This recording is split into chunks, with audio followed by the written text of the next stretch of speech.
Well, it's certainly what it's got to show.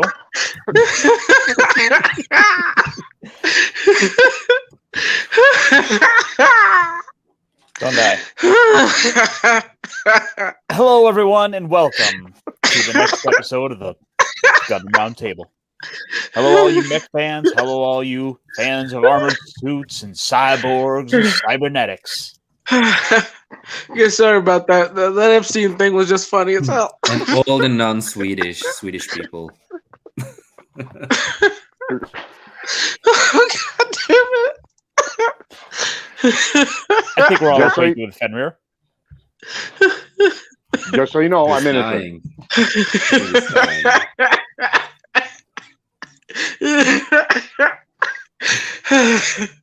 Okay. I'm done. Technically, I'm I done. wasn't I'm done. wrong. I'm done. I'm done. Do you need I'm done. No, I'm done. I'm good. All right. I'm good. Let's pull him back from the room for a minute. Okay. Okay, I'm done. I'm good. I'm good. I'm good. I'm good. I'm good. I need to do that. Whew, So- Christ. That was a big one. How are you doing, Fenrir? I'm doing great, and after that huge laughter, thanks to Decibel over there, I'm doing amazing. Doing pretty amazing.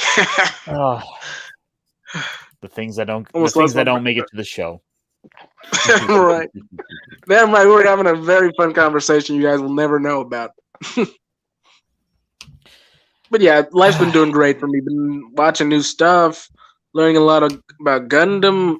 Just figured out he fought Hello Kitty or something in the past, and that's messed up as hell. Plus, a lot of the guys here are pretty much sick in the head, but yeah. Hey, it was Also a bought a couple, celebration of their bought a couple of anniversaries. movies. Oh, really? Seriously, how have they not met aliens? The movie I just bought, the third movie about them meeting something, the whole title makes it feel like they're going to meet people of space. Which title was that? It's this movie I bought. Where is it? It's called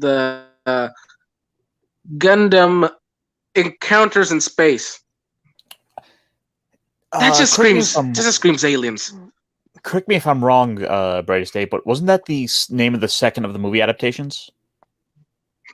That's a good question. Like, I don't know. Well, don't I mean, test me at least, because I don't fucking know. Chris. I'm saving it for once we finish all of this Chris season, might please. join today. If he will join, he will be delayed. that was also the name of the space shooter game on PlayStation 2. Okay. Yeah, I don't know. Yeah, it looks like it was the. Again, I'm it was just the a name of the junior third cadet movie here. ad- I'm learning as I go. It was the name of the third movie adaptation. Well, there you have it then. Yep. So that'll be what will be future content for this series we've been covering. So Fenrir, don't Okay. watch that yet. Yeah, I'm keeping it for once we finish this. Let's see who else is here. Brightest. Well, since I said hello to you a moment ago, how are you doing? I'm doing all right. Trying to survive. It's a crazy, crazy world we're living in. It's going to get harder in the next couple of months, but that's still a couple of months away. Yeah. Oh yeah, yeah. It's gonna be real fun. But Yeah. in the interesting meantime, times. we get to talk about some Gundam. Yes, we do. Today's episode is what? The Trap of Bakuve? But Yeah. before we get to that, let's say hello to And nothing everyone. else, gentlemen. Let's keep it serious. Agent, how are you doing? Doing very well, thank you. Been trying to keep busy. Got a lot of work yet to do, trying to stay on top of it. I saw you posted a new video this week. Yes, I did a villain review on Prince Vigo from Ghostbusters 2. I figure since it's Halloween and I've always kind of liked the character, I wanted to really scrutinize him. A little Yeah. disappointed. There wasn't really a lot to work with, which kind of made me Yeah. think, like, okay, so why am I supposed to believe this guy's evil again? Why? Because they said so? Did he give me a Yeah, I reason? never really got him as an evil guy. I just think he's one of those royalty types that just wants power. Didn't Well, exactly put him as evil. I mean, yeah, they call him like the Scourge of I mean, Moldavia and everything. I But mean, he took a kid. Granted, he took a kid, but that doesn't exactly make him 100% evil. There's a lot of monarchs who did that. Literal kidnapping. I mean, Yeah. kids are off limits. Kids are off limits. Yeah, still, compared to most things, it doesn't actually hit the spot villainous yet. I mean, how do we know we don't know what the effect would have been if he would have actually taken a child's body? We don't know that. Never got a chance to figure it out. Well, if I don't think guess, wanna he'd run that probably experiment, given what he resurrect. was. Let the He'd man probably- do his job. I He think might he'd probably actually improve the look- situation. Look, I think he'd probably become the kid, grow up as the kid, and then as an adult with magic and shit, try to take over the world. Maybe the world needs to be taken over. Did you see the sludge? Well, it's hard to disagree with that. I don't think I saw that, but I did see some Gundam. Jace, you saw some Gundam, right? I saw some Gundam, yes. Yes. I did. How are you doing, by the way? I'm doing pretty well. Been a tiresome day. So I needed to go to the one of the stores today because my earbuds died to my phone. So I had to go down there. I didn't want to take the bus because I don't like spending money on the bus. And I like walking. So I walked down and I walked home and now just prepping up for my little travel tomorrow to get some new tattoos on my arm. Maybe I will get one more in the face. Maybe. I'm thinking about it and debating it. At some point my face will have some more tattoos than it already has. Is it going to be a Gundam? No, not in the face at least. Zaku. But I'm happy to be here. I'm still happy that you introduced me to Gundam. So still a lot of things that I need to learn because I don't know so much. Well, I mean, you gotta remember with Gundam, it's ultimately a war story, but instead of having tanks and airplanes, we just put Jace.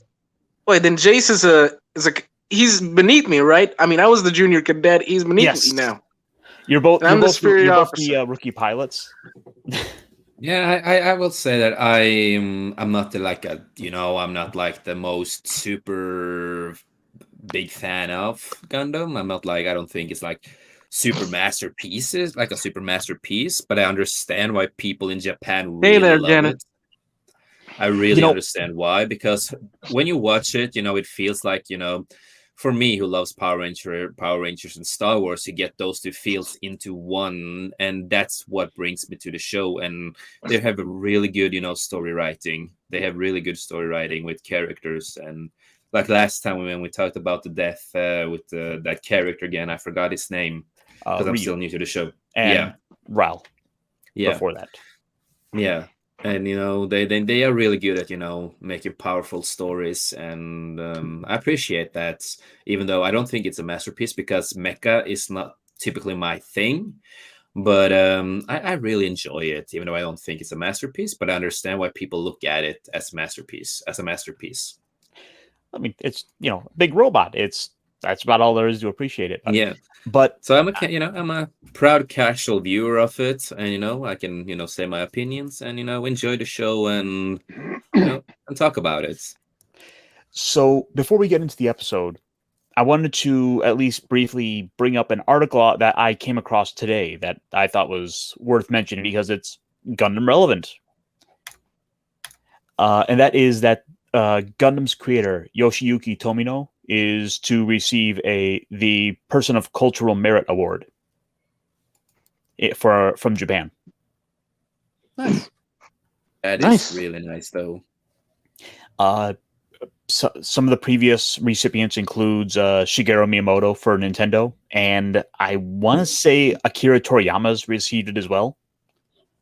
But his contributions to the culture have been significant enough that it's been recognized by the government. Mm. What about Godzilla? That's really good.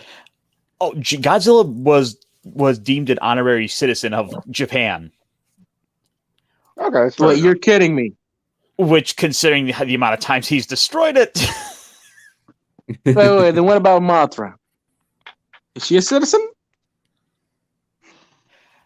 this will be real quick to go over this. The Japanese government will hold an annual honoring ceremony for persons of cultural merit at the Okura Tokyo Hotel on November 4th, 2021. This will give honors to people who have made significant contributions to the country's culture. One of the new recipients listed for the 2021 ceremony will be Yoshiyuki Tomino, the anime creator best known for Mobile Suit Gundam. Thanks, Game Watch. Born in 1941, Tomino has been instrumental in establishing the Japanese anime industry. He started his career by writing the screenplay for Astro Boy, the first anime to air in Japan in 1963. He also created super robot shows like Zambot 3 and Daitarn 3. However, Tomino's name eventually rose to the highest prominence after creating Mobile Suit Gundam in 1979, popularized the real robot genre, where combat robots appeared as realistic military armaments instead of mighty superheroes. He would create more Gundam-like shows, such as Ideon, Dunbine, Elgheim, Brain Powered, and Overman King Geiner. The latest title that Tomino personally created to date was Gundam Recongustia in G in 2014. Prior recipients for the merit included Studio Ghibli's Hayao Miyazaki in 2012 and Nintendo's Shigeru Miyamoto in 2019. Yeah, I just wanted to at least cover that real quick because that's something notable of a franchise that was worth at least bringing up. Yeah. He's No, kind of I like the agree. George Lucas of Japan. Essentially, yeah. And in a way, you can say it like that, yeah. Because like I said earlier, it kind of reminds you a lot of Star Wars too. And I know that a lot of people in Japan kind of looks at Gundam like a lot of us look at Star Wars in a way. Mm-hmm. I mean, there's definitely a lot of cultural crossover between the two, where there was a lot of inspiration with excuse me, with Star Wars, and it's and the impact of Star Wars on Gundam is quite, it was worth notable. I mean, the beam sabers, for example. Oh, hey. So since we bought a little bit of time there, let's bring Chris in. How are you There we doing? go. I'm not too bad, and you gentlemen? Hey, Chris. I'm much better when you're here, my lover boy. Aw, you guys are together. Oh, I'm so happy for you two. That's so sweet. Where do I send the flowers? To Sweden. Or at least the edible underwear. I don't know how far you guys are going to go with this.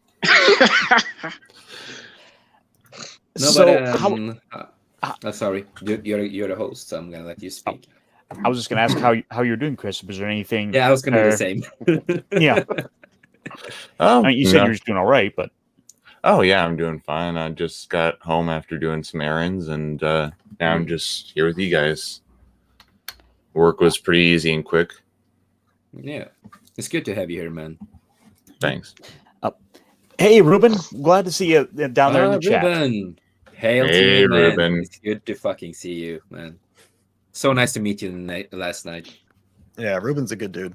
He really Yeah, I was is. glad to have him on to talk for a couple hours. Well, I mean, Ruben, if you want to find out some stuff about Gundam, Gundam has a long history since 1979, but there are two places that you can start from, which is either the original TV show, which we're talking about here, or you can do the movie trilogy, which is the technical canon of the two stories. They're both watch dub versions. Well, I mean, the dub versions have basically been erased, so all that you have is the Japanese with English subs. Yeah, you can find it. You can find it. Those- but it sounds the- So terrible. I can give you a good place to go find some dubs if you need it. I mean, all right. No, you don't I want to would point listen out to the dub that- of Gundam of the trilogy. You don't want to listen to it. It's bad. So It sounds like bad all right, guys. Yeah. Just to answer it real quick, you can actually find the movie trilogies. The official Gundam YouTube channel has currently got them uploaded, so they are available on YouTube. They They're did also that. on. They're also on Netflix. Yep, Yeah. those are the shows I'm gonna. So yeah, so I mean, you can do the movie trilogy, which is the canon, or you can do the TV show, which is non-canon, but ironically, it came first. Well, before we move on, I got something new to show off to you guys, Ooh, and then we can get into the show proper. Let's get things started. Gundam fight all set. Ready? Go! Nice. Nice. I just made a certain Nice, someone nice. very happy. I'm so happy that I got to see it before everyone else. Okay, then, Oh, I got to see it when he was making it. Okay. No, I'm really Okay. happy with that one. You did a good job, Ironcaster. It faded perfectly. I was just Shall left we- out in the corner. I'm good. Back in the The corner where I trap of belong. Makuve. God, I trap. just feel like saying the joke. The Trap of Makuve. The cool thing is that we get to see The why trap Makuve- of Makuve. All right. Don't talk about four-wheel rickety things. So the cool thing, No. the cool thing about this episode is that we get to see why Makuve is one of the high-ranking leaders in Zeon, in the We are Zeon on military episode hierarchy. 22 now, right? If I don't remember wrong, this was episode 22. Just so I don't forget. Yeah. All right. So we are covering episode 22 of the original series, Mobile Suit Gundam, but there was a missing episode. There's an episode in there that was never dubbed in English, so it's not on any of the Blu-ray releases, and it throws a numbering off. This is technically episode 21 on most of the releases, but it's Yeah. 22. Yep. Care to take it over, Bryce? Absolutely. White Base continues to attack Makuve's mines. On the ground, Amuro battles a Goof in the Gundam. On the bridge, Bright is briefed on the situation outside and is asked for orders regarding what to do next. He hesitates, but eventually orders the gun tank be deployed. The Gundam then continues to duel the Goof, eventually defeating it, while the gun tank helps shred the rest of the mine's defenses. Bright is informed that the mine has been taken, although he is only able to issue his next set of orders with great difficulty. Mirai asks him what course she should take, but instead of responding, Bright passes out. So off the bat, I mean, we get to see that Makuve, as the leader, being the sort that fights wars of resources, that he's much better equipped. Where his standard unit is the Goof. Yeah, ever since Drumbaral's done with his Goof, the Goof is being more widely deployed on the front lines. It was a newer model by the start of the show in the canon. It makes me happy because it's my favorite. It's one of my favorite units. So I'm very happy to see them on screen as much as I can. Yes. And of Sayla. course, Sorry. no, I was gonna say also we had Bright's just under a lot of stress. He's doing really sick. Stress, fears. He's probably feeling less of a leader compared to what he once was. I mean, he lost one of his best men, and well, he has been showing weakness in front of the rest of the crew. So yeah, a lot of pressure. Yeah. Think we could. Sayla tells Mirai that she can't leave her post, so Job John takes Bright to the infirmary. With no other available officers, the White Base experiences a temporary leadership crisis. Mirai steps up to the plate, attempting to fill in the vacuum left by Bright's departure, but she quickly becomes overwhelmed with the pressure of making fast decisions on the spot that impact the lives of the entire crew. Elsewhere, Makuve is at a meeting with a soldier named Judak, who is acting as a double agent within the Earth Federation. Makuve receives a report from Uragan and asks him why 2 of his mines were destroyed. Uragan tells him it was due to the Trojan horse being more formidable than expected. Makuve decides to start handling things personally and orders Judak to have Federation General Elron try his best and hold back the Federation's advance. Back on White Base, Fraubo is giving the 3 kids a bath. She complains to Amuro and Hayato about their smell after they return from the hangar, wanting to talk to Bright about a misplaced part. After talking to Sayla, Amuro heads to the infirmary, where a very ill Bright is being tended to by Mirai and Sanmalo. Amuro decides to hold off from talking to Bright, given his extreme condition.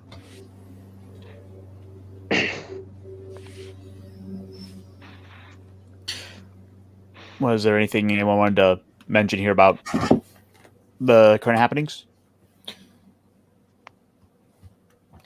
I mean, I'm good. I mean, I like how we're seeing Makuve being the spider he is. More like Getting Snake, though.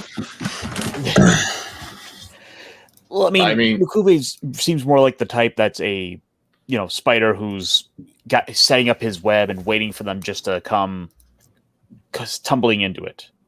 Well, I mean, it's the juxtaposition between Rumbaral, who we've seen where Rumbaral is the man as a man of action. He takes action. He fights on the front lines himself. Makuve, on the other hand, he's more of an intellectual person. He more so is a schemer. He is a manipulator. I mean, look at what happened in this past series of events with Rumbaral. Makuve maneuvered Rumbaral into a position where he basically would be forced to die.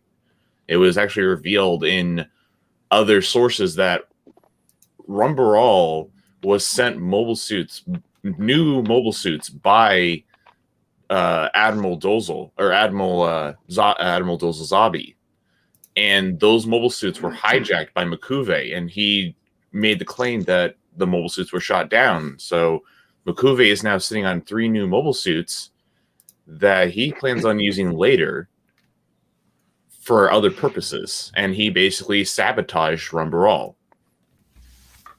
He's a traitor. Not a traitor. He's just not a traitor. He's self-serving. He's a manipulator.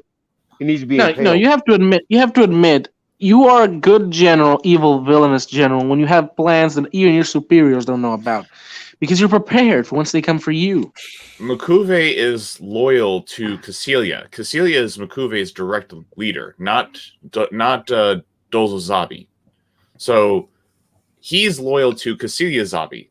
He has no loyalties to to Dozo Zabi, who is in charge of Rumbaral. So it's that conflict between the different branches of the Zeon forces. Yeah, it's like the army versus the navy. It's a loyalty versus the leader, or your direct superior, or you're having loyalty to the philosophy, the community, your tribe. Tribe comes first. Anyone that puts himself before the tribe needs to be impaled and put out in public for everyone to see. He's a traitor. He needs to die. But that's the thing, is that he's serving Cecilia Zabi, and Cecilia Zabi is one of the leaders of Zeon. Oh, yeah, I understand that, but she's putting herself before everything else as well. She's got to die too. That's an argument that all the Zabis are that way. Wait, Wise, when you're talking about evil things, I thought you guys had a leading expert on the panel. He is an expert. We just see things differently. That's all. We see things as they should be. Fight. I mean, to be honest, out of all the leaders of Zeon, probably Dozo Zabi is probably the most honorable of them. The rest of them, besides Dozel Zabi and also Daegwin Zabi, are probably the most honorable among the leadership. The rest of them are all backstabbing and self-serving. That's why I like Dozel. And that's why the Zeon fails and loses the war, is because their leadership Spoilers. I thought the good guys were gonna win. The old that's debatable as who's the good guys. Zeon. No, they're not. When you drop a colony on a planet, wiping out an entire city, making it into a crater, that's not good guys. They had it coming. Oh, okay. Would you call Emperor Palpatine? Okay, would you... Wow. Okay, yes, sorry. Would you call? Innocent people have it Let's coming. move on. That's nice. We've had that's this debate nice. 1,000 times. Yeah. No, and we'll continue speaking about it 1,000 times more because this needs to be talked about. Look, mistakes were Meanwhile, made. a group of Zeon soldiers wait behind a rock formation as White Base passes, wearing only plastic so as to avoid being detected by radar. The soldiers use jetpacks to fly up to White Base and attach numerous bombs to it. They soon depart, and the bombs go off, damaging White Base. Mirai returns to the bridge and is informed that the Minovsky particle emitter and the ECM transmitter were both destroyed, leaving the ship vulnerable. Mirai tells the operators to put the ship on level 2 battle position. A fleet of DOPs are detected on the radar, and Mirai orders Amuro and Hayato to head out on the core fighters. When another group of DOPs is detected, Mirai wants to send out the gun tank, but is told by Sayla that it is impossible to do so, with the third core fighter currently destroyed. And before I forget, let's get this in here.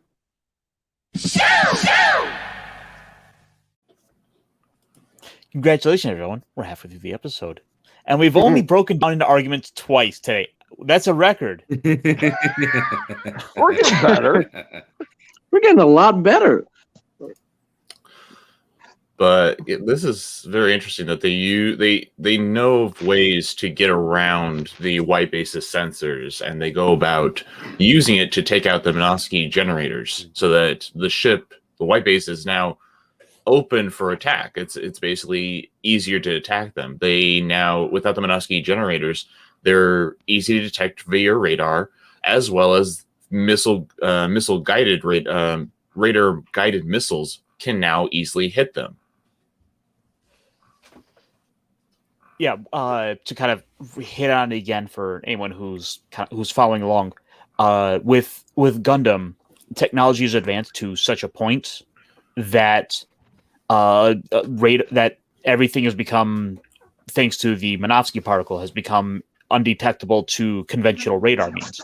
So technologies had to sort of go backwards to back to visuals, to visual detection and missiles guided by wires to reach their targets. Yeah, because they pretty much need to go back to World War II tech. The Minovsky generator, which is basically a mini nuclear reactor, was created to power the battleships of the Federation and Zeon, and they were able to miniaturize it even more to power mobile suits. And with the Minovsky generators, they produce the Minovsky particle, which, like Ironcaster says, basically makes radar useless, pointless. It's like a big snowstorm for radar. That's actually very interesting, because in the Mobile Suit Gundam Zeonic Front, you have different forms of detection. There is radar, there is sonar, there is so on and so forth. So you sometimes have to rotate between the different detection methods in order for the best battlefield tactics. You know what? When I saw them place these things just to shut that down, I don't know if anyone else has read the Star Wars novel Outbound Flight, but when Thrawn was fighting against the Republic ship, he had these fighters slam into the outer hull at specific points. You didn't know what he wanted to do or why he was doing it. But when he released it was a gas inside the ship. They tried closing the blast doors, and every ship that had hit the outside dented the blast door so they couldn't close, so the gas was free to roam the entire ship and knock everyone out. When I saw them doing this with the Minoski particles, I'm like, yeah, that reminds me of that one. That was good thinking. That's why Makuve is a brilliant mind in Xeon. And we've got this now multiple times exposed weakness to the white base's tactics in that a close-up infantry attack is usually very effective at least initially causing them a lot of trouble. Oh yeah, probably because the white base is built to have a larger crew. It's running on a skeleton crew after all, as well as a skeleton crew that has had hardly any resupplies, as we've seen early in the episode, where Amuro and Hayato are searching for supplies for their mobile suits, and also they have injured and they have wounded soldiers on board that are out of action. Yeah, this is an episode where we're really starting to see the effects of the prolonged war on the crew, where we saw the commander falling from his seat. We've seen supplies being not where they need them, not having them, and we'll see more of that in the episode. Yep. Yeah. All right. Amuro and Hayato trying to cover the white base as best they can, but there are far too many DOPs, and the white base takes significant damage. Down in the infirmary, Bright realizes what's happening and tries to get up to go to the bridge, but finds he doesn't have the strength. He begins to deliriously call for Ryu to launch in the gun cannon to cover the base. Realizing that she's made a mistake by sending out the core fighters, Mirai decides to launch Gundam and gun cannon, but Sayla tells her that only Amuro would be able to handle a mid-air conversion. Amuro is distressed about having to do so, but manages to pull it off, while Hayato returns to white base and converts to gun cannon. And also, Kaya's busy manning one of the guns, so they can't send out the gun tank as well. And this does show it does show the effectiveness of mobile suits, because when mobile suits were first deployed at the beginning of the 1 year war, it completely revolutionized how warfare was made, how warfare was fought. The whole reason the Federation was in the process of developing mobile suits when the war started, but they were slow on it because they thought mobile suits were going to be useless compared to their larger force.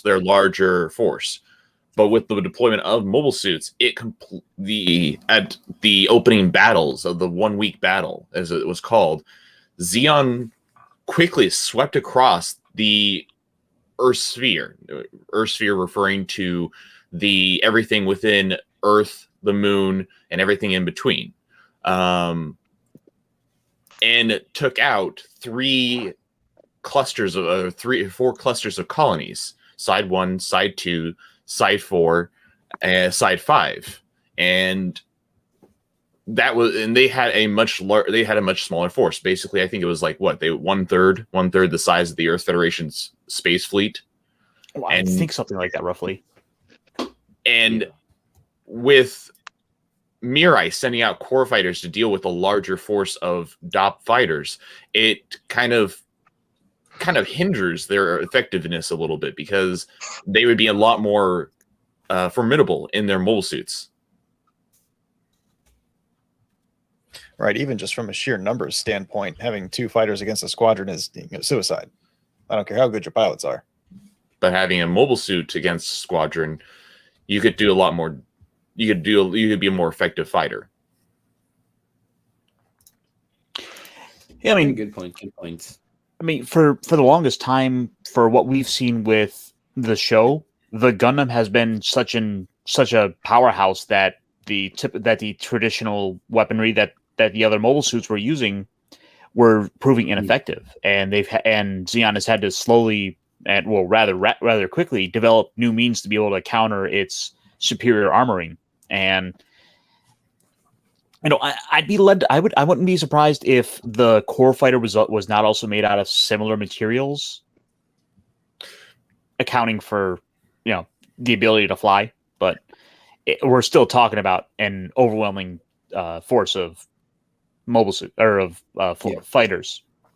I would probably think that the core fighters are probably a little made up of weaker material, maybe. But let me do a quick search. Maybe I can find something. I think it would be stronger because it has to be able to support the stress of the upper and the lower and still function. And when we saw the axe go into it last episode, I mean, it didn't go that far. And we've seen an axe cut that shield in half. Mm-hmm. So I'm thinking that thing's stronger than what we think it is. Yeah, this is where we need some kind of explanation of what don't they of refer what to are it the as minerals each thing is made of. Don't they also refer to it as like the black box of the mobile suit? Yes. So a quick search on the wiki says its armor plating is Luna titanium. So it's the same armor plating, but it could be that just the structure of the craft is not as robust as the suit itself because it has to handle less weight. So getting a bit down in the weeds though. Yeah. It's the fun stuff. Luna You gotta know- Titanium, you have which to know is these later Luna Titanium, which is later redubbed Gundarium alloy. Of course, it's Gundanium. No, Gundarium. Yeah, Gundanium is Wing Gundam actually. Same kind of thing though. Just some, mystical what's it metal. Yeah. It's a space metal. It's a space metal stronger than titanium. Basically, unattainium. Yeah, basically. We get how great would that be? Avatar, just wrecking the planet of the Avatar people with Gundams. It's kind of what we got. Okay. But I kind of think they probably have a chance depending on how good metal bending is. Wait, what are we talking about? We're talking about Avatar James Cameron crap or this? Avatar James Cameron. Not Yeah. Not the Okay, last then it will airbender. be easy. It would be easy as But- hell to kill them all. The one drawback with the core fighters against the DOPS versus a mobile suit versus the DOPS is that the mobile suit is actually able to maneuver a lot easier than the core fighter. So that kind of gives it a little bit of a more advantage. It's allowed to stay in one spot and twist and turn and look behind itself to take care of enemies coming up behind versus a core fighter that has to juke and right. It's got standard dodge. aerodynamic problems. Yes, exactly. Well, this has been fun to discuss the aerodynamics. Should we move on a little bit? Yeah, I think we should. Sure. I love listening to Brightest Day because he has such a beautiful speaking voice when he reads the story. Well, thank you. Yeah, he does.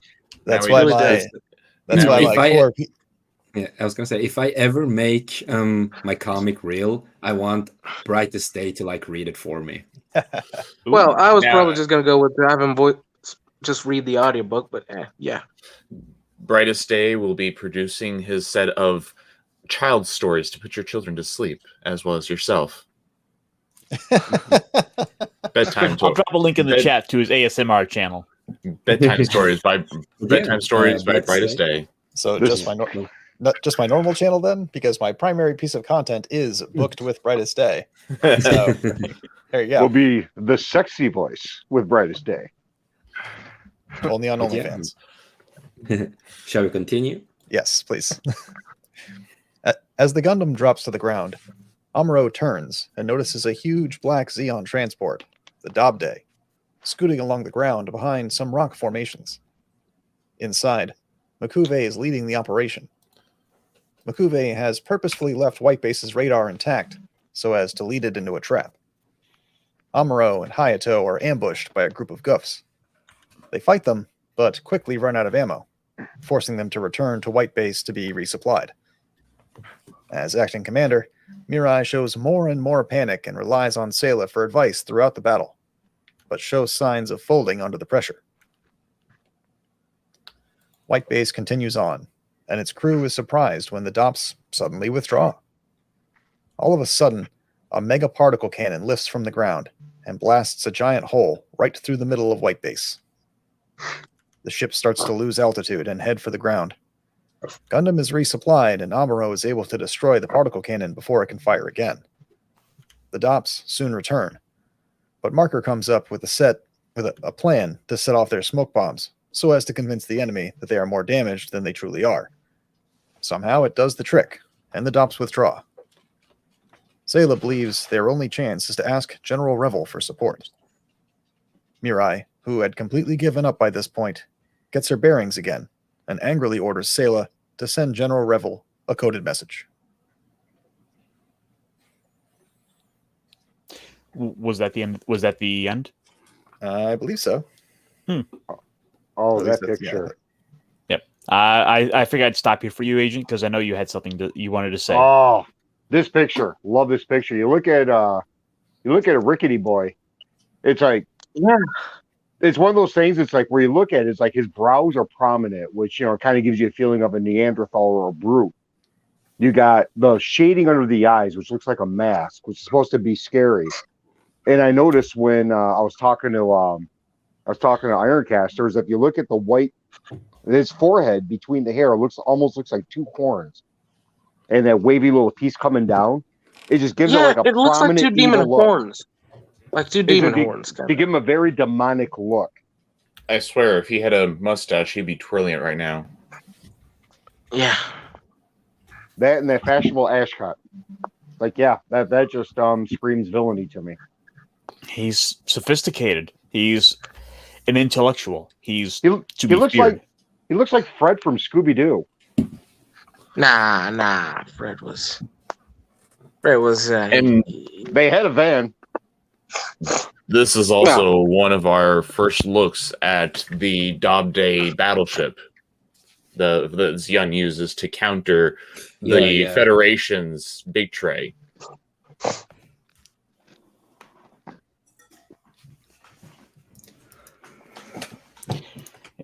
I had a few more photos, but I wanted to stop there for you. Thank you. There's the mega cannon. That's a good cannon. And I call it the ice cream cannon penetrating the little base. All right.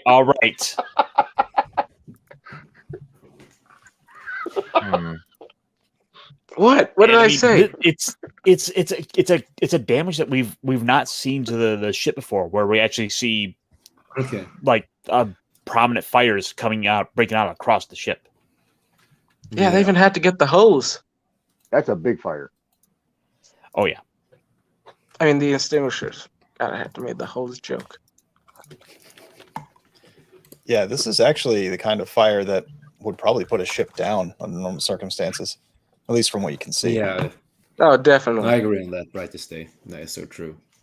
I mean, just imagine if just imagine with just this out on the fringe edges of Xion mining operations. Just imagine what they have basically at the headquarters of the mining operations. And you figure it's an oxygen-enriched environment. Well, not necessarily in this case, because they are on Earth. So I would think they wouldn't need to spend the extra energy to generate oxygen while on the ship.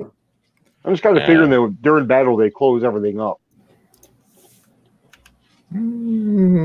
Doubtful. I think they would probably close it off if there was damage that needed to be cut off from the rest of the ship, but I don't think they would probably close off too much. Right. I would say in an environment scenario where you're in a planetary environment, you would probably have the outer hatches sealed, but the inner hatches would probably be open until you have some emergency where you need to cut them off. Terrestrial. And then there's the white base going down. Yep. Down in smoke, down in flames. For our crew, this is like probably the worst they've had it. Yeah. Yeah, we have never seen the white base this badly damaged, even after the attacks that it gotten from Rumbaral and also from Garma when it first got to Earth.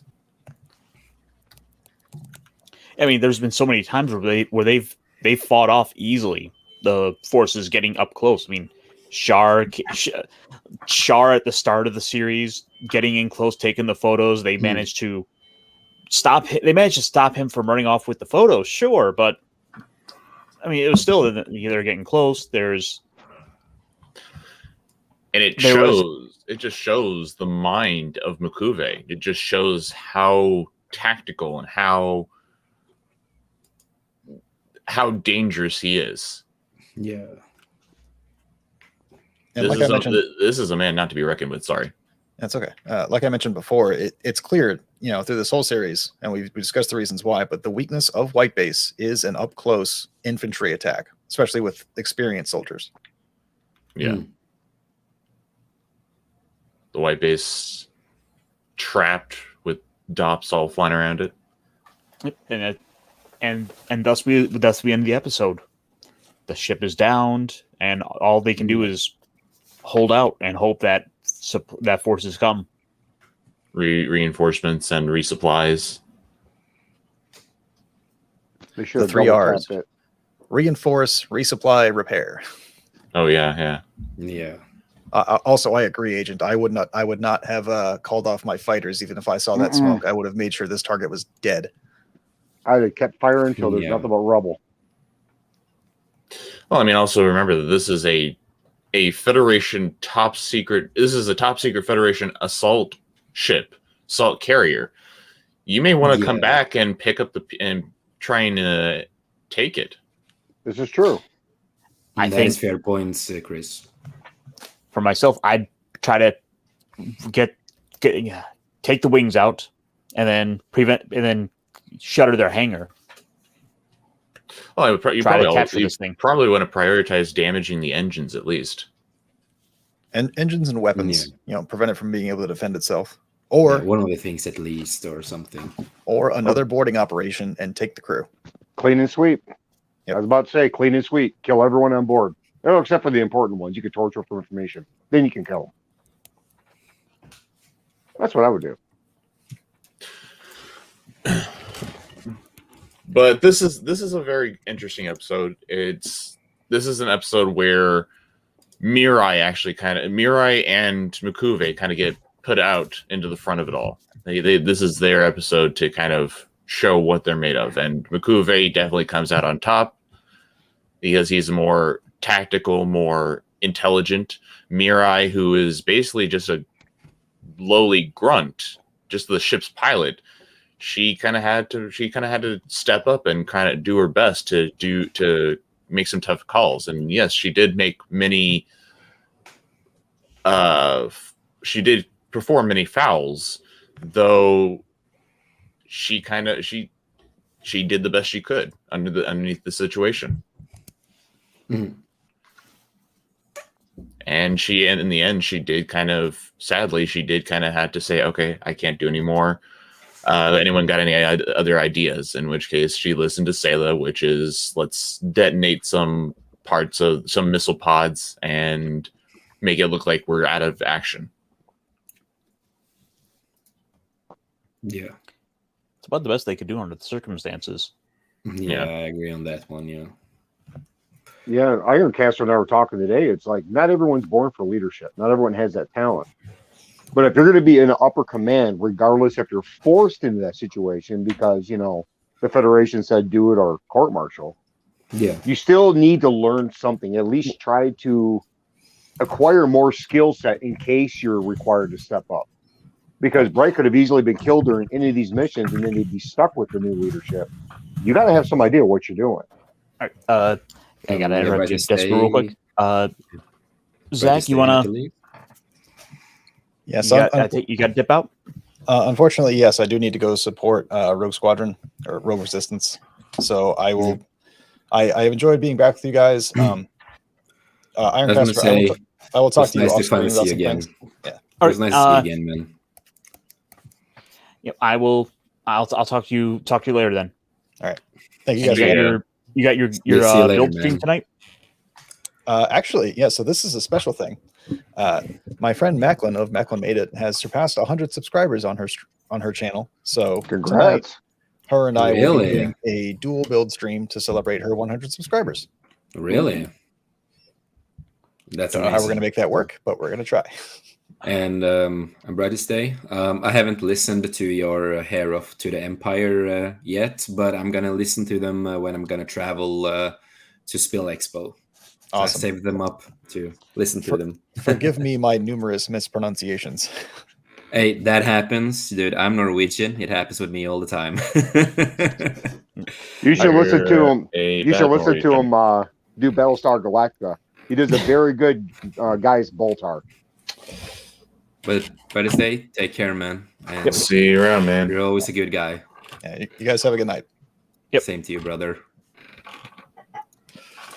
But part of me can't help but feel sorry for Bright. He's been in command for such a long period of time. Bye, Jace. Hi, Jace. He is got a lot of pressure down on him, and he lost a friend and a brother in arms very recently, and it's gotten to him. Obviously, with him collapsing and him entering a stress-induced fever. Can you guys hear me? Yes. Yeah. Oh, yeah. Yeah, yeah, just crisp again. Just accidentally fucked up again. Shush. I hate crisp sometimes, but yeah, I'm back. Hello. So, overall, what did you guys think of the episode? We'll For start me, one at a time. I really enjoyed it. I still have to, watch the other episodes that I haven't gotten to watch yet. But I like it. I thought it was a good episode. Not too confusing for you coming in at this point. No, it is kind of a simple story. You kind of understand what's going on, and it was a really impact episode. And I'm really excited to see what happens next after when they got that damage and fell to the ground. Yeah, it's a bit of it's a really good cliffhanger to end on. It is. It's like, That's something that I do miss. Like what I like with this anime is that it has good cliffhangers. It makes you, you feel hyped. You get like, please don't end. Just like if I saw this back in the day, and I had to wait for an episode, I would have gotten crazy of just waiting. Because unfortunately, we gotta wait a few days to watch the next episode. yes, I know. But I don't need to wait that long, so that's good. But still, yeah, it's a really good cliffhanger, and the characters still do, good job. I really enjoy the characters so far, and of course, what's the name of the main character again? I always forget his name because I'm so new to this. Amuro. Yeah, I'm probably gonna call him Kira a lot. I mean, it's not too far off calling him Kira. It's kind of the Kira same. is kind of a rebooted Amuro, just with more plot armor. Yeah, because but no, I like it. If I was supposed to rate this show, like this episode, I would give it 9 out of 10, man. Oh, so you think it's better than Dune? Yeah. Well, I like anime better than live actions normally, so Fair enough. yeah. Chris, did you want to add anything? No, not really. It's really basically it's an enjoyable episode. It is a good cliffhanger. It kind of keeps you on the edge of your seat. It makes you kind of, if you have followed along and you care about the characters, you kind of are concerned about, okay, how is the white base going to get out of it this time? Because as we've all stated, this is a point at which we've never seen the white base in this jeopardy. It's as if its flight across the continent of Asia, as well as its fight against Rumbaral, has basically just drained the crew and the ship itself. And so we're kind of at this point of, okay, is everyone going to be okay? Is the ship going to be okay? What's going to happen? And yeah, and I would probably give this a And 8 out of 10. Some pretty strong score there. Yeah, no, I think you definitely got a point there. It's this prolonged fighting that they've had to keep going at it. They have not had any chance for rest, and you're seeing the drain on the crew. This is the first. I mean, Ryu was about the first of the crew we actually lost, and then with that you also saw that there were other crew out of commission. You're starting to really realize just how bad it is for them.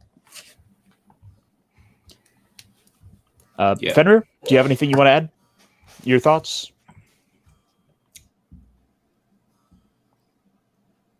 Fenrir.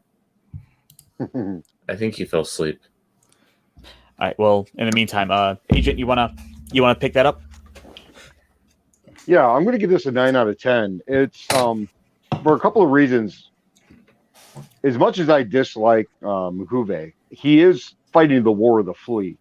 Like slow, deliberate attacks, just little tiny shoves here and there, a little bit here and there, but he doesn't give him any rest. He's playing the long game, and he seems to be about 3 or 4 steps ahead, guiding them where they want. I do respect that. Where Ramba Rao, as great as he was, more my style, where kick in the door, put a gun to your face, and won't even give you a chance to say anything. Mkuve being smaller, weaker, yeah, and he is conniving, which will clever. Yeah, I'll give him clever. But the thing is that within the natural order of hierarchies, he's going to fail, and that I'm going to enjoy watching how this plays out, because when people that should not be in the position they're in start doing crap, it's going to backfire on him. But I also like the fact there's 2 endings from Mkuve. There's the canon ending, and then there's the TV show ending. So as long as we have an ending, you may be surprised, and you may not like it. So, are you prepared to give Mkuve a review or a score? You do a review on Mkuve? I would suggest, or even just at this point in the show so far. I would suggest before you do a review on Mkuve, watch him, and I would suggest maybe even reading up on his backstory and stuff like that before you give a 100% score. Oh, if I do a review on someone, I'm going to research the crap out of them. I want to make sure I have all the information before I start spouting out. But I also like how the girls were not only confused, but they were fighting amongst each other in front of the bridge crew. That's got to be demoralizing. So it was kind of like one of those things where it's like, yeah, it was pretty interesting. I like this. And they say we should have women in leadership. that's a whole other kettle of fish I'm not prepared to start getting into here. But come on. Not today, say. I don't get to use that enough. Yeah. But no, I'm surprised how good this episode was, man. Also, the thing about that Mkuve concentrating on taking out the white base is that the whole purpose of the white base being on the eastern set of the mining bases of Mkuve's mining operations was to harass and to distract and to divert resources from the main assault, which is the Federation coming in from Africa and also Europe. Or from Western Europe, because Xeon is set up in Eastern Asia, and the Middle East and Central Asia. Yeah. Well, I think this is another solid episode. For myself, I'm probably going to go with an 8. I do really like what they're doing with Mkuve, where he is the next escalation of villains for the crew to fight. He's that next tier of enemy for them to overcome.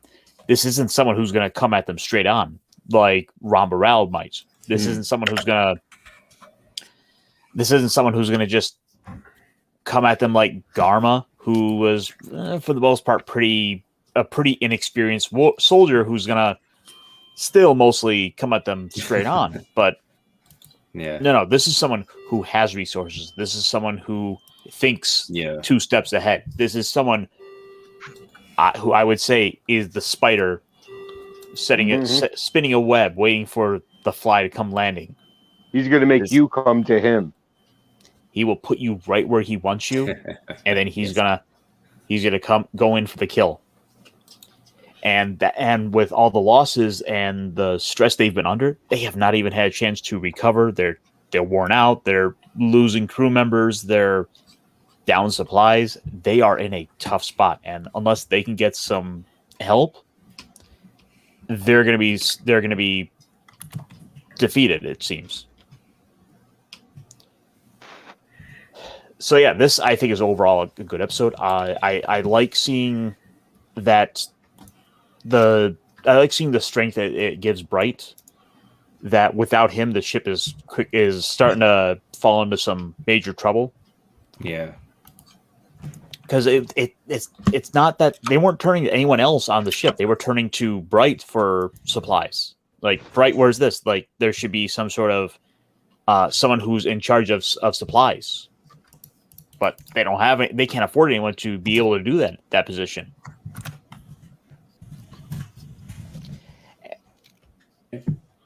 And they're still reeling from the loss of Ryu. They're still like saying, I wish Ryu was here. Ryu needs to get on this gun. They don't even have that. Yeah. No, I agree. It's true. And yeah, it's another solid episode, but not disappointed yet. Say, yeah. And I mean, we really haven't had a chance to see how Amuro was doing after his recent episodes where he was a bit more rebellious, we'll say. Yeah. So I'm looking forward to seeing again how the ship's going to be and how the rest of them are going to be with him gone, or how well Amuro's going to be on the crew going forward. Yeah, no, I'm excited, man. Oh, I can't wait to get some more of this. Like, Odessa Day is still coming. We still got to get to Jaburo. So much excitement. We go back to space. Yeah. Solomon, Side 6, Abawaku. Hello there. Hello. Hello to you too, man. I'm sorry. I never remember how to pronounce your name. So it's Felicanio. That's the best I'm going to be able to do at the moment.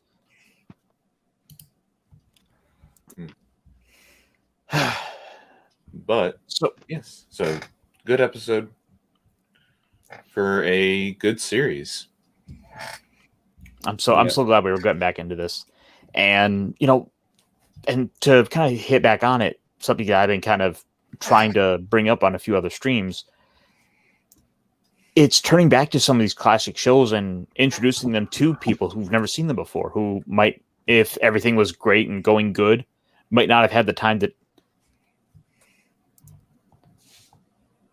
Feliciano. I can't promise I'm gonna be able to remember. I'm gonna get that right every time, but I'm gonna try. I'm gonna do better.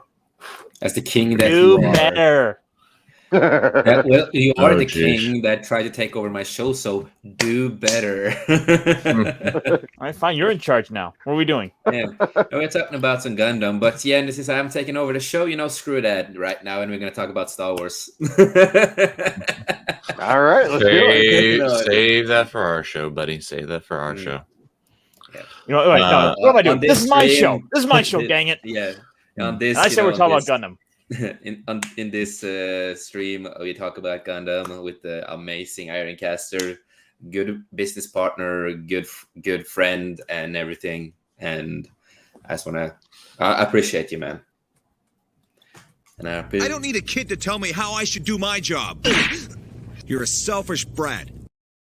Well, we now know how Ironcaster thinks of Jace. Oh, that's he likes gonna.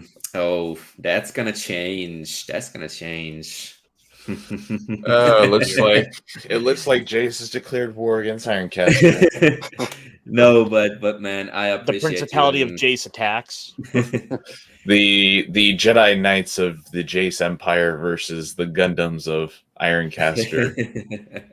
The Iron Ooh. Legion. Who will win?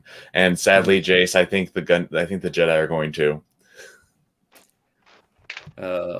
But either way, I just want to say that I appreciate what Ironcaster is doing, and I just want everyone who's watching this just give him, like, subscribe, and share the video, and give him all the love that you guys can, because he fucking deserves it. Drop You're a gonna make colony his on head the swell.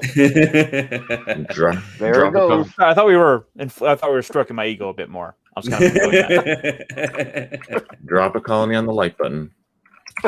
Hey, smash that colony drop button.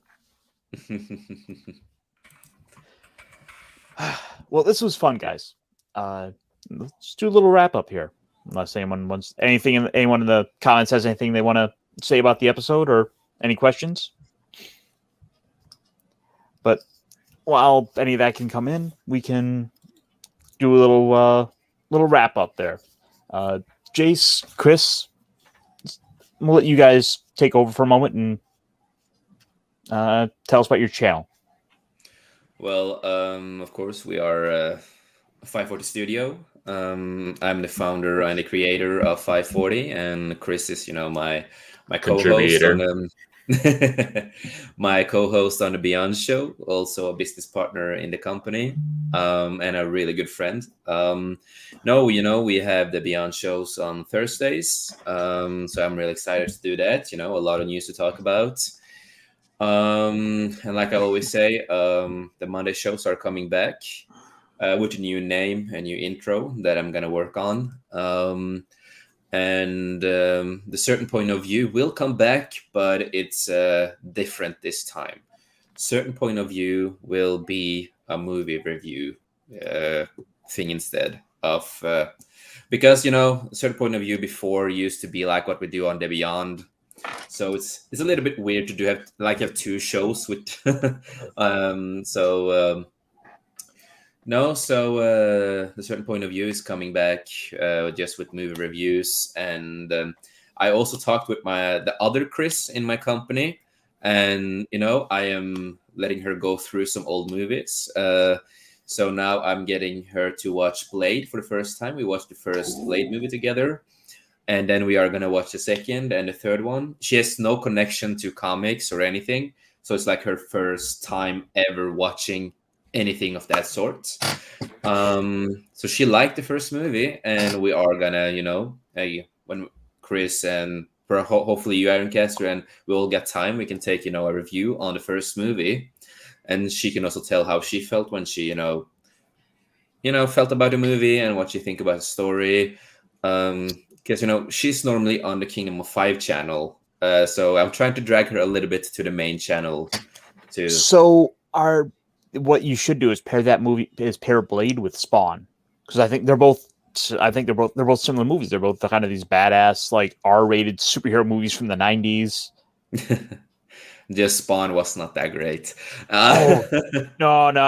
I will hold up Spawn. Spawn was great. The special effects may not be the best, especially when you get to like some of the Malbolgia. acting was a little bit wonky, but I love the main actor, Michael. What J. about White. the Violator, John Leguizamo? Not bad. Clown was awesome. Yeah, the clown was really awesome. Like he was really good. But it's just some slow things. We can take that in we can do that movie review at that some point. Ooh, But I think other we'll than definitely that, have to do that. yeah. And other than that, I'm excited to do the Crow show on Halloween with you. Saturday.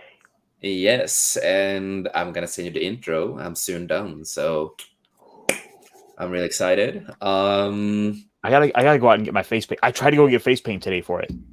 Really? Like, I couldn't find any at the Halloween store. Down here too, it's like so many people outside today. Like so many things are gone. a lot of candy is gone too. So it's like it's a Like, big you thing. do realize Halloween's a week away, right? People are usually smart enough to get stuff early when they know they need it. Just gonna throw that out there. Yeah, but I kept pushing it off, and I was like, I'll get to that later. See, you're the kind of person that would go on Thanksgiving Day looking for a turkey and get pissed because there's none there. Like, seriously, you didn't know this was coming? No, I've got that taken care of this year. You guys might want to think about doing your Thanksgiving and Christmas shopping now, because they're saying that the supply issues is going to make it harder. Yeah, but yeah, for finishing up, me and Chris also have, so before I pass it over to Chris, like I always say, just remember that life's too short. Make the most of it, and to all our viewers, to everyone who's supporting us, no matter what it is, who wants to listen to us, to just ramble about things. We appreciate you. Thank you. And a lot of love to all of you. And thank you, Ruben. Thank you. That means a lot. So I'm passing it over to Chris. Chris? I mean, Jason mostly knows the stuff on gets most of it on the nail on the head. You'll catch me on the Beyond on 540 Studios on the Beyond show, as well as another show that Jason and I do, and we're trying to get back into doing it because we've been kind of on hiatus with it because we've both been busy, which is Tales from the Jedi Archives, where we talk about stuff from the Star Wars expanded universe, and not the stuff that Disney is currently punching out. And I will on occasion jump in on various other things that Jace will put up. I am sometimes here helping Ironcaster with various things that he does. Besides that, I exist nowhere else. I just forgot to say, let's have a real talk. We'll come back with a lot of new interviews. And I just want to say I'm really excited to get to know Ironcaster more, and to everyone who's watching, to get him more, to get to know him more. Yeah. I am looking forward to the stuff we have coming up. Like, Life Day is coming. Yeah. Oh. Agent, you want to tell us about yourself and how much you love Life Day? Wookiees in red cloaks screaming. I know. I had to bring that up. I forgot. Calm down. Yep. I'm going to make it through this year. I'm going to muscle through it. I swear, I'm going to muscle through it this time. I mean, if you don't want to watch that, we could throw on, The Last Jedi. No, that's okay. I'll do Life Day. I will gladly do Life Day. You mean you don't love B. Arthur? No, I don't. The Emperor personally wanted to shut her bar down. Yeah, because she's annoying. She wants us down her drinks. Yeah, because she's annoying. I'd shut her down too, but it'd be connected to a super weapon. So, what do you have coming up? Well, I'm back on track with the Mentor Moments, 5 days a week, and I'm trying to do both a chapter of my Henchman's Handbook and a villain review. And unfortunately, with all the renovations I still got going on here at Singularity Station, I can only do one per week. So I'm kind of bouncing back and forth. I did a villain review on Prince Vigo, and then this week by Sunday I'll have the next chapter of the Henchman's Handbook out, which would be on the subject of fear. And other than that, until I'm done with all my renovations, I'll be kind of a little bit slow. Once they're done, I'll be able to dedicate a little more time to it. I heard fear is the mind killer. I don't like that. I don't like that speech. The speech does nothing for me. But it is true. Well, it's about controlling your own fear. Yeah. If you do not have control of your own fear, you let it rule you. You make mistakes. You slip up, and you do stupid stuff. I'll tell you what. Check the chapter this week, and I'll explain my conception of fear and why the henchmen should think differently. Well, I mean, about controlling your own fear, not about you using fear to control your enemies. If it works. It works up until they say no more. Well, then you just mean you shoot them. Problem solved. Or drop a colony. I mean, whatever. Tomato, tomato. So Fenrir is indisposed at the moment, but for him, he is around on YouTube, and he'll pop up here and there. He might make the odd video when the mood suits him.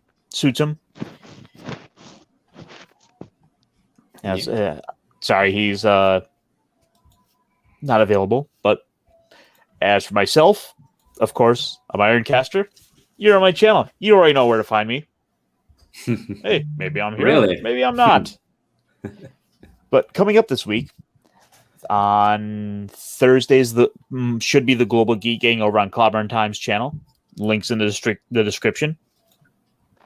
And on Friday, I'll be over on Nick Weiser's to talk some comic shop talk over on 32 Flavors of Nick Weiser's. And guys, until next time, always remember, war may be hell, but at least you look cool as hell in a robot.